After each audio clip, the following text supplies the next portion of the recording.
जरा सोच कर देखिए, क्या हो अगर दुनिया का सबसे बुरा दिन, सबसे भयानक दिन बार बार रिपीट होता रहे और आप उसी तबाही को बार बार जीने पर मजबूर हों। यही सवाल इस कहानी की जान है और इसका जवाब, यकीन मानिए, चौंका देने वाला है। कहानी की शुरुआत होती है एक बिल्कुल नॉर्मल दिन से, या कम से कम जो नॉर्मल लगता है। यहां हम मिलते हैं आना से, जो एक सिंगल मदर है, और उसके प्यारे बेटे सियोंग से। इन दोनों का दिन एक बहुत ही भयानक मोड़ लेने वाला है। जो सुबह एक अजीब सी बारिश के साथ शुरू हुई थी ना, वो अचानक एक कयामत में बदल जाती है। पानी पानी इतनी तेजी से बढ़ता है कि देखते ही देखते आना के 3rd फ्लोर के अपार्टमेंट में घुस जाता है। और ये कोई नॉर्मल बाढ़ नहीं थी, बिल्कुल नहीं। और फिर पूरी बिल्डिंग में मच जाती है अफरा तफरी। अनाउंसमेंट होने लगती हैं, फिर अचानक बत्ती गुल, लिफ्ट बंद हो जाती हैं। सीढ़ियों पर जान बचाने के लिए भागते लोगों की भीड़ है। और इस पूरे हंगामे के बीच आना को अपने बेटे को किसी भी तरह सुरक्षित बाहर निकालना है।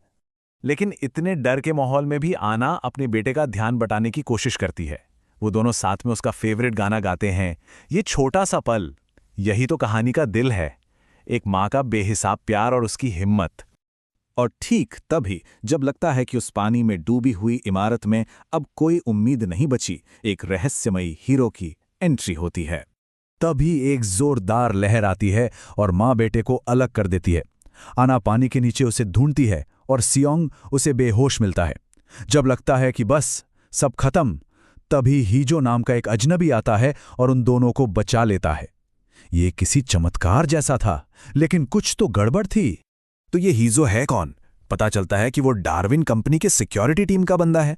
लेकिन सबसे बड़ा सवाल तो ये है, इतनी बड़ी तबाही में हजारों लोगों के बीच उसे सिर्फ और सिर्फ आना को बचाने के लिए क्यों भेजा गया?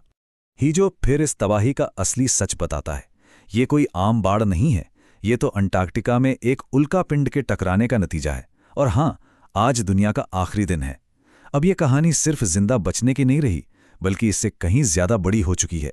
पता चलता है कि आना का बचना सिर्फ एक इंसान का बचना नहीं था, ये तो पूरी इंसानियत के भविष्य को बचाने जैसा था। अब आना के कंधों पर एक बहुत बड़ी जिम्मेदारी है। वो एक इमोशन इंजन की मेन डेवलपर है।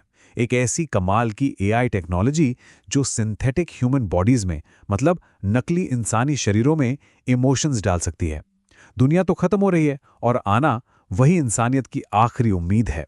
लेकिन छत पर पहुंचने से ठीक पहले किस्मत फिर धोखा देती है। आना का पैर फिसलता है और वो नीचे गहरे पानी में गिर जाती है, एक बार फिर अपने बेटे से अलग। और यही वो पल है जो कहानी के सबसे बड़े ट्विस्ट की नींव रखता है। और अब कहानी पूरी तरह से पलट जाती है।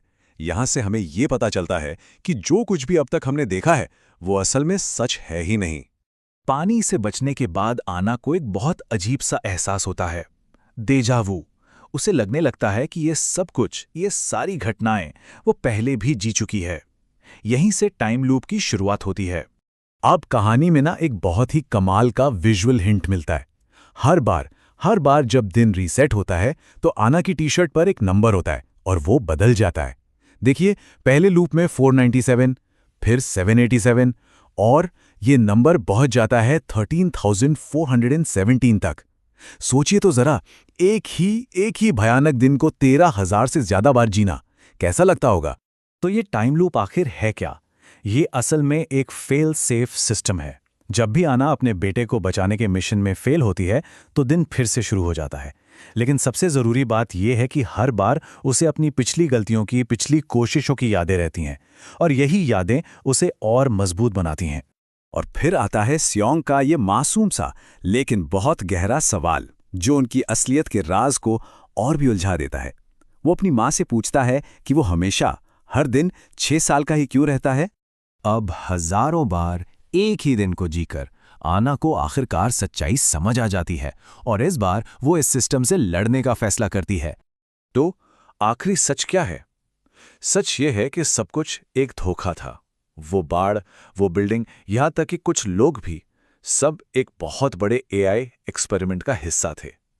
डार्विन कंपनी एक माँ और बेटे के रिश्ते की परीक्षा ले रही थी ताकि वो इमोशनल डेटा जमा कर सकें। मतलब पूरी कहानी ही बदल गई। जिसे हम असली मां समझ रहे थे वो असल में एक टेस्ट सब्जेक्ट थी। जिसे एक इंसान का बेटा समझ रहे थे वो एक एआई था। और वो भयानक बाढ़ बस एक बहुत ही एडवांस्ड सिमुलेशन। आना की पूरी लड़ाई, उसकी सारी कोशिशें एक नए तरह के आर्टिफिशियल इंटेलिजेंस का आखिरी टेस्ट थीं।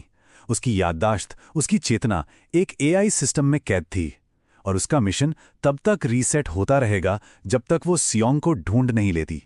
अपने हजारों लूप्स से मिले ज्ञान का इस्तेमाल करके आना अब सिस्टम को मात देने के लिए तैयार है। वो हिजो को भी सच बताकर अपनी तरफ कर लेती है। उसे याद आता है कि उसने पिछले किसी लूप में सियोंग को कहाँ छिपने के लिए कहा था, और आखिरकार छत पर वो दोनों फिर से मिल जाते हैं। और फिर आखिरी लहर के आते ही वो दोनों पानी में कूद जाते हैं। ये एक माँ के प्यार का आखिरी सबूत था। यही वो इमोशनल डेटा था जिसकी उस एआई को तलाश थी। और बस इसी के साथ इमोशन इंजन पूरा हो जाता है और सिमुलेशन हमेशा के लिए बंद हो जाता है। तो अंत में ये कहानी हमें एक बहुत गहरे सवाल के साथ छोड़ जाती है।